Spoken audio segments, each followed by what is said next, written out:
And yes అది అసలు ఇవాళ ఏది అందరూ బాగున్నారా?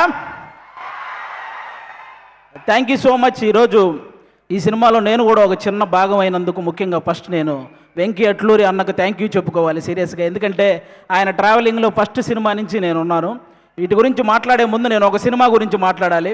ఒక్క నెగిటివ్ రివ్యూ కూడా లేకుండా రివ్యూవర్స్ అందరి చేత హ్యాట్స్ ఆఫ్ అనిపించుకొని, ఆడియన్స్ అందరి చేత క్లాప్స్ కొట్టించుకొని, ప్రొడ్యూసర్ల చేత షబాష్ అనిపించుకొని, నెట్ఫ్లిక్స్ అనే ఒక పెద్ద ఓటీటీ సంస్థలో అంటే కొన్ని నెలల పాటు ట్రెండింగ్లో ఉంది. తర్వాత నేషనల్ అవార్డే వచ్చి ఇంట్లో ఉంది. ఆ సినిమా పేరు లక్కీ భాస్కర్. అది తీసిన డైరెక్టర్ మన వెంకీ అట్లూరి గారు. మామూలు విషయం కాదు. అప్పట్లో మాయాబజార్ అని, శంకరాభరణం అని, రుద్రవేణ్ అని ఇలాంటి క్లాసిక్స్ గురించి మనందరం మాట్లాడుకుంటాం. ఈ జనరేషన్కి లక్కీ భాస్కర్ కూడా ఒక క్లాసిక్ మూవీ అనమాట. అలాంటి మూవీ తీసిన వెంకీ అట్లూరికి నిజంగా థ్యాంక్ యూ సో మచ్.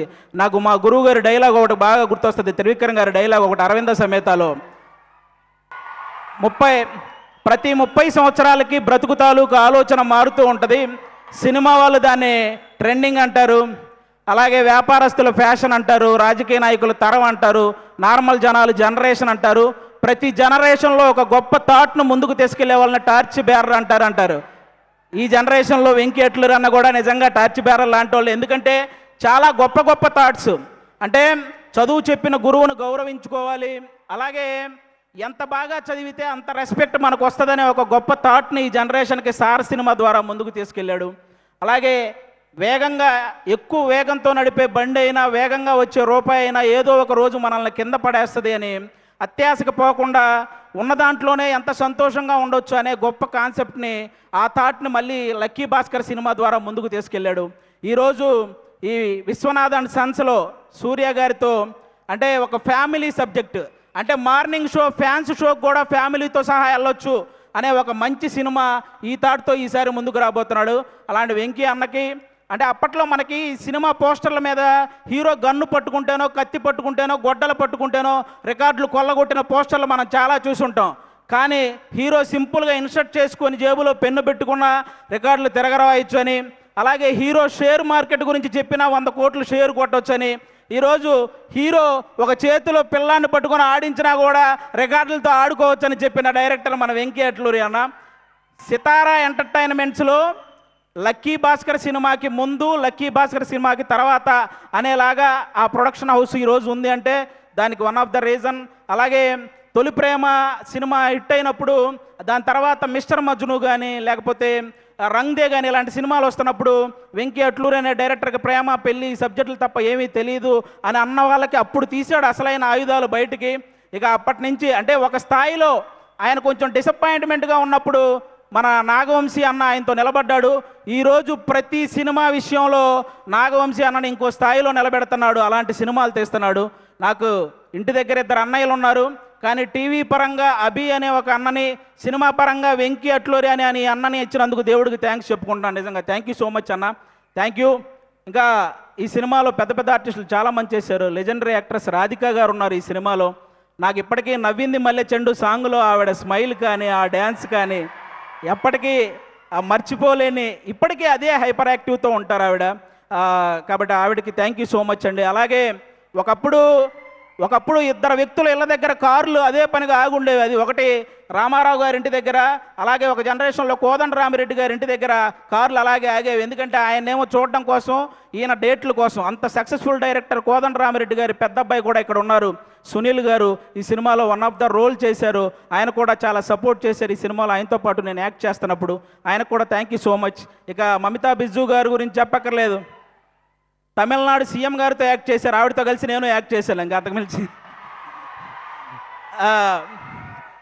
ఇంకా మనందరం ఈరోజు ఇంతమంది ఇక్కడికి వచ్చారంటే దానికి మెయిన్ రీజన్ సూర్య గారు సార్. గజనీ సినిమాలో మీరు మర్చిపోతారు, కానీ ఆ సినిమా చూసినప్పటి నుంచి మిమ్మల్ని మేము మర్చిపోలేదు సార్. అంటే తెలుగు సినిమా అభిమానులు తనకిష్టమైన ఒక తెలుగు హీరోని చూసినప్పుడు ఒక చిన్న ఎమోషన్కి గురవ్వటం అది కామన్. కానీ చాలామంది తెలుగు సినిమా అభిమానులు సూర్య గారిని చూసినప్పుడు కూడా అంతే ఎమోషన్కి గురవుతారు. ఎందుకంటే తెలుగు సినిమా మీద ఆయన వేసిన ఇంపాక్ట్ అలాంటిది అనమాట. సార్, నా ఆల్ టైమ్ ఫేవరెట్ మూవీ మీది జై భీమ్ సార్. జై భీమ్ సినిమాలో మీరు పేపర్ చదువుతూ కాలు మీద కాలేసుకొని కూర్చొని పేపర్ చదువుతుంటే పక్కన ఒక చిన్న పాప కూడా ఆ పేపర్ తీసుకుంటే మీరు జస్ట్ అలా హెడ్ నాడ్ చేసి ఆ పేపర్ కూడా కాలు మీద కాలేసుకొని కూర్చోమంటారు. అది ఒక డైరెక్టర్ సీన్ రాసినట్టు ఉండదు సార్. మీ వ్యక్తిత్వమే స్క్రీన్ మీద కనపడుతున్నట్టు ఉంటుంది.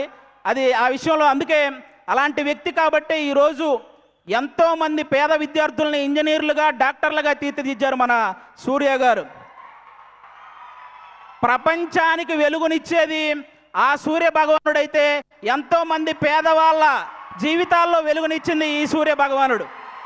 కాబట్టి ఖచ్చితంగా మీరందరూ ఆ విషయంలో క్లాప్స్ కొట్టాలి.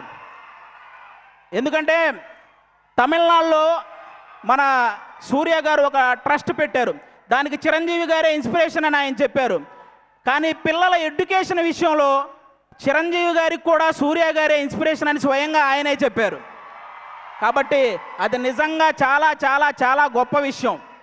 ఒక కుటుంబాన్ని బాగా చూసుకోవడంలో కానీ, భార్యని ప్రేమించడంలో కానీ, వ్యక్తిత్వంలో కానీ, టాలెంట్ ఉండి చదువుకోవడానికి శక్తి లేని వాళ్ళకి సహాయం చేయడంలో కానీ, బాడీని సరిగ్గా మెయింటైన్ చేయడంలో కానీ, బాక్స్ ఆఫీస్ దగ్గర సరైన లెక్కలు సరిచేయడంలో కానీ ఆయన్ని బీట్ చేసే వాళ్ళు ఎవరైనా ఉంటే వాళ్ళకి లైఫ్ టైం సెటిల్మెంట్ రా.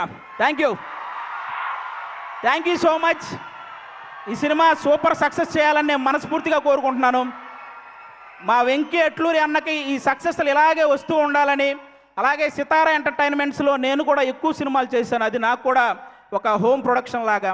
ఆ ప్రొడక్షన్లో కూడా సక్సెస్లు ఇలాగే మొన్న లెనిన్తో ఎలాగైతే సక్సెస్ వచ్చిందో ఈ సినిమా కూడా అంతే బ్లాక్ బాస్టర్ అవ్వాలని మనస్ఫూర్తిగా కోరుకుంటున్నాను. 6 గంటలు స్టేజ్ వేయటం ఎంత కష్టమో ఆ స్టేజ్ మీద 3 గంటలు ఎంటర్టైన్ చేయడం కూడా చాలా కష్టం. సుమగారికి కూడా థ్యాంక్ యూ.